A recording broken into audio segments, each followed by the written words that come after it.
கஷ்டப்பட்டு தான் வந்து உழைக்கிறாங்க.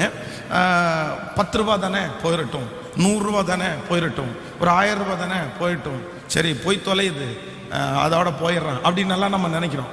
ஆனா என்றைக்காவது ஒரு நாள் நம்ம வந்து அந்த சிச்சுவேஷனுக்கு உள்ள போயிட்டு அந்த 10 ரூபா, அந்த 100 ரூபா, அந்த 1000 ரூபா நம்மகிட்ட இல்லாத போது ஒரு மனுஷன் அந்த 1000 ரூபாவுக்காக, அந்த 10 ரூபாவுக்காக நம்மளை டார்ச்சர் பண்ணும்போது நமக்கு வரும் பாருங்க வருத்தம். அப்பதான் நம்ம நினைப்போம், சரி எத்தனையோ 1000 நம்ம விட்டோமே, இன்னைக்கு இந்த ஒரு 1000க்கு இப்படி ஒரு பிரச்சனை நடக்குது.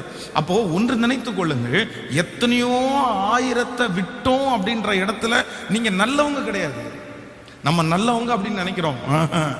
ஆண்டவர் கொடுத்த ஆசீர்வாதத்தை நீங்கள் பத்திரப்படுத்தி வைக்கிறது என்கிறது, அதை பெருக்குவது என்கிறது ஒரு ஆசீர்வாதம். இன்னொன்னு அதை பத்திரப்படுத்துறதுன்றது அதை விட பெரிய ஆசீர்வாதம். ஆண்டவர் வந்து